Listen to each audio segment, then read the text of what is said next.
হে জগতবাসী, আজ আমি শামীম আলী চিশতি আপনাদের সামনে একটি আলোচনা নিয়ে আসলাম। সে আলোচনাটি হলো যে মানুষ সাধনা করে বহু প্রকার, এর মধ্যে আজকে একটি প্রকার সাধনা আপনাদের সামনে তুলে ধরব। সেই সাধনাটি হলো সূর্য সাধনা। এবং এই সূর্য সাধনা যারা সাকসেস করেছে তাদের কি হয়েছে, তাদের দ্বারা কি কারামত ঘটেছে, তো এই সম্পর্কে আপনাদের সামনে একটু আলোচনা করব। সেটি হলো যে এই সূর্য সাধনাটি শুধু নিজেরা নিজেরা করলেই হবে না। এই সূর্য সাধনা সম্পর্কে ধারণা এবং জানা থাকতে হবে। একজন মুর্শিদ, কামেল মুর্শিদের কাছে গেলে তিনি এই সূর্য সাধনাটি দিবেন এবং সেই সূর্য সাধনাটি করার নিয়ম কানুন তিনি অবশ্যই দিয়ে দেবেন। এবং আরও একটি কথা হলো যে এই সূর্য সাধনার পাশাপাশি আরও কিছু সাধনা আছে, তবে পরের পর্বে আমি আপনাদেরকে এই বাকি সাধনাগুলো তুলে ধরব। তো সূর্য সাধনা যারা করে, এই করার আগে কিছু কথা আছে কোরআনের আলোকে, বা কিছু কিছু বিষয় আছে যে গুরুর কিছু বাক্য, এই কথাগুলো বলে সূর্য সাধনা করতে হবে। তখন এটাকে কেউ 1 যোগ করেছে, কেউ 6 বৎসর করেছে, কেউ 3 বৎসর করেছে, অনেকে 3 বৎসরই সাকসেস পেয়ে গেছে।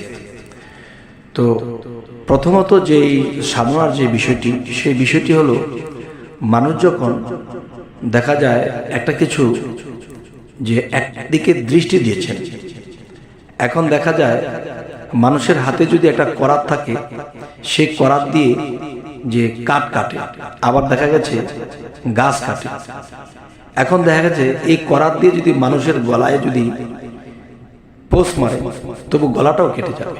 তবে এই করাত কিন্তু গলা কাটার জন্য নয়, মানুষ খুন করার জন্য নয়। এটি কেন? এটি একমাত্র দেখা যায় গাছ বা কাঠ কাটার জন্য। তো এখন আমি যে কথাটি বলবো, যে মানুষ সাধনা করে আল্লাহ থেকে শক্তি লাভ করে, আর আল্লাহ সেই শক্তি দিতে বাধ্য। কেননা আল্লাহ কোরআনে সূরা ইনসিরা এবং সূরা সাফফাতে বলেছেন, তোমরা যখনই অবসর পাও সাধনা করো, আর সেই সাধনার ফল আল্লাহ অবশ্যই বান্দাদেরকে দিয়ে থাকে। এবং সেই শক্তি পেয়ে যদি কেউ গাছ কাটার বদলে যদি কোনো মানুষের গলায় সে করার ধরে, তাহলে কিন্তু সে পাপিষ্ট হয়ে যাবে। তেমনি এই সূর্য সাধনা করতে করতে তার দৃষ্টির মধ্যে এমন কিছু শক্তি আসবে যে এই দৃষ্টি নিক্ষেপ করে সে একজন মানুষের ক্ষতিগ্রস্ত করতে পারবে, একজন মানুষকে রোগাক্রান্ত করে দিতে পারবে, বা একটা গাছের দিকে তাকিয়ে সেই গাছটি এসে জ্বালিয়ে দিতে পারবে।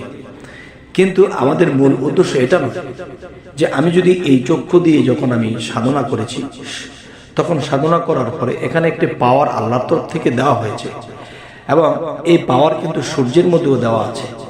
তো সেই পাওয়ারটি যখন একজন মানুষ কামাই করে, তখন এই চক্ষু দিয়ে যদি একটা মানুষের দিকে সুদৃষ্টি দেয়, কোনো রোগী ভালো হয়ে যায়। কোনো মানুষের দিকে তাকিয়ে যদি চোখের দৃষ্টি দিয়ে যে এমন কিছু ভাবে যে মানুষটি খারাপ কিছু হোক, তা হয়ে যাবে। এবং এই দৃষ্টি দিয়ে বহু মানুষের উপকার করতে পারে। তো যারা এরকম কারামত দেখিয়ে গিয়েছেন এই সূর্য সাধনার বিষয়গুলা, আচ্ছা, এটা হলো চোখের কারামতি। এখন মুখের কারামতি, এই মুখের কারামতি কি দিয়ে, তখন এই বিষয়ে আলোচনা করা হবে পরের পর্বে। তো আজ এ বলে রাখবো, সকলে ভালো থাকবেন। আল্লাহ হাফিজ।